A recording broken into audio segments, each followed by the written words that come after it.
What you do if you're a Ukrainian is essentially reach out to the only country that will help you, which is the United States. Last week, 10 days ago, General Hodges, Commander U.S. Army Europe, visited Ukraine. He announced that U.S. trainers would now officially be coming, not just unofficially coming. He actually pinned medals on Ukrainian fighters, which by protocol of the military is not the way. Foreigners don't get to pin on, medals. But he did, showing that this was his army. He then left and in the Baltics announced that the United States would be pre-positioning armor, artillery, and other equipment in the Baltics, Poland, Romania, and Bulgaria, which is a very interesting point. So the United States, and now yesterday the United States announced that it would be sending weapons. Tonight, of course, they denied it, but they are. The weapons will go. In all of this, the United States has acted outside the context of NATO. Because NATO has to have a 100% vote. Any one country can veto anything. And the Turks will veto it just for giggles. The point is that the United States is prepared to create a cordon sanitaire around Russia. Russia knows it. Russia believes that the United States intends to break the Russian Federation. I think that, as Peter Lorre put it, we don't want to kill you, we just want to hurt you a little bit. Either way, we are back at the old game. And if you go ask a Pole or a Hungarian or a Romanian, they live in a totally different universe from a German. And they live in a totally different universe from a Spaniard. So there is no commonality in Europe. But if I were a Ukrainian, I would do exactly what they're doing. Try to draw the Americans in. No place is really Pacific for very long. I mean, neither the United States, we have constant wars, okay? Europe will, I suspect, not return to the 31 years, but it will return to humanity. They will have their wars, they will have their peace, they will live their lives. It will not be 100 million dead, but the idea of the European exceptionalism, I think, is the one suffering the first death. There will be conflict. There was conflict in Yugoslavia, and there's certainly conflict now in Ukraine. As to the relationship to the United States, we no longer have a relationship with Europe. We have a relationship with Romania, we have a relationship with France. There is no Europe to have a relationship with. Yes, the gentleman in the fourth row over here. Excuse me. By the way, I'm a subscriber. Is Islamic extremism really the major threat to the United States, and will it die on its own, or will it keep growing? It is a problem to the United States. It is not an existential threat. It has to be dealt with, but it has to be dealt with proportionately. We have other foreign policy interests. So, the primordial interest of the United States, over which for a century we have fought wars, the First, Second Cold War, has been the relationship between Germany and Russia, because united they are the only force that could threaten us, and to make sure that that doesn't happen. The United States has a fundamental interest. It controls all the oceans of the world. No power has ever done that. Because of that, we get to invade people and they don't get to invade us. It's a very nice thing. Maintaining control of the sea and control of space is the foundation of our power. The best way to defeat an enemy fleet is to not let it be built. The way the British managed to make certain that no European power could build a fleet was to make sure the Europeans were at each other's throats. The policy that I would recommend is the one that Ronald Reagan adopted toward Iran and Iraq. He funded both sides so they would fight each other and not fight us. This was cynical. It was certainly not moral.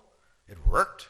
And this is the point. The United States cannot occupy Eurasia. The moment the first boot sets the ground, the demographic differential is we are totally outnumbered. We can defeat an army. We cannot occupy Iraq.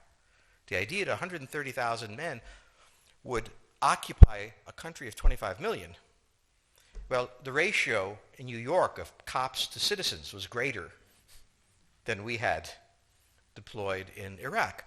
So we don't have the ability to go across, but we do have the ability to, first, support various contending powers so they concentrate in themselves with political support, some economic support, military support, advisors, and in extremis, do what we did in Japan, in Vietnam, in Iraq, and in Afghanistan, spoiling attacks.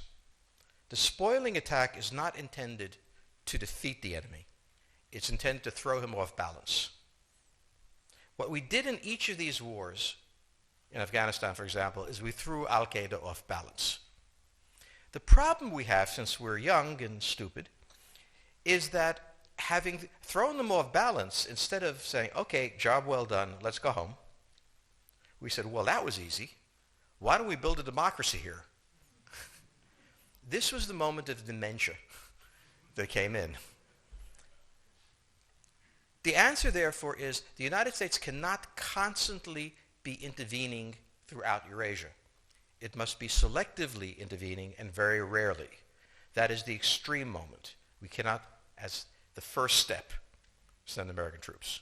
And when we send American troops, we have to clearly understand what the mission is, limit it to that, and not develop all sorts of psychotic fantasies.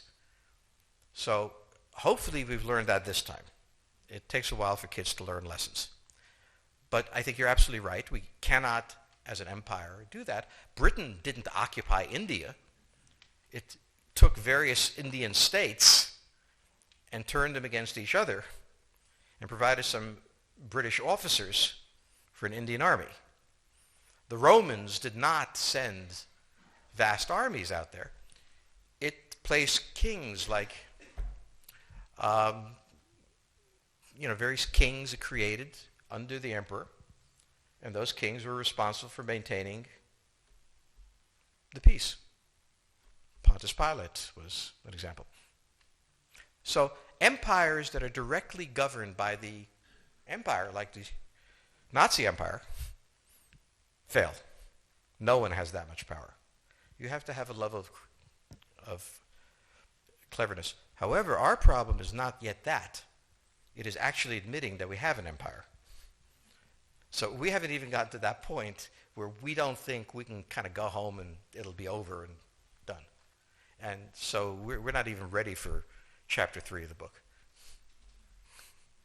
The question on the table for the Russians is, will they retain a buffer zone that's at least neutral? Or will the West penetrate so far in the Ukraine that they're 70 miles away from Stalingrad and 300 miles away from Moscow? For Russia, the status of Ukraine is an existential threat. And the Russians cannot let go. For the United States, in the event that Russia holds onto the Ukraine, where will it stop?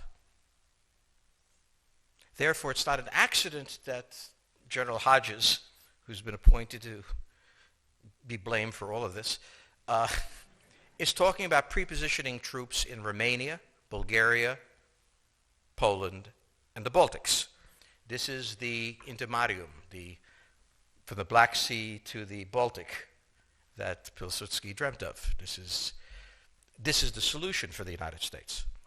The issue to which we don't have the answer is, what will Germany do? So the real wild card in Europe is that as the United States builds this cordon sanitaire, not in Ukraine but to the west, and the Russians try to figure out how to leverage the Ukrainians out, we don't know the German position. Germany is in a very peculiar position. Its former Chancellor Gerhard Schroeder is on the board of Gazprom. They have a very complex relationship to the Russians. The Germans themselves don't know what to do. They must export. The Russians can't take up the export. On the other hand, if they lose the free trade zone, they need to build something different. For the United States, the primordial fear is Russian capital, Russian technology, German technology and German capital, Russian natural resources, Russian manpower, as the only combination that has for centuries scared the hell out of the United States. So how does this play out? Well, the U.S. has already put its cards on the table. It is the line from the Baltics to the Black Sea. For the Russians, their cards have always been on the table. They must have at least a neutral Ukraine, not a pro-Western Ukraine. Belarus is another question. Now, whoever can tell me what the Germans are going to do is going to tell me about the next 20 years of history. But unfortunately, the Germans haven't made up their mind. And this is the problem of Germany always. Enormously economically powerful,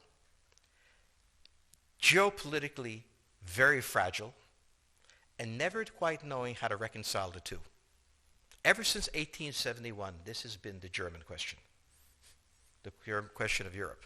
Think about the German question, because now it's coming up again. That's the next question that we have to address.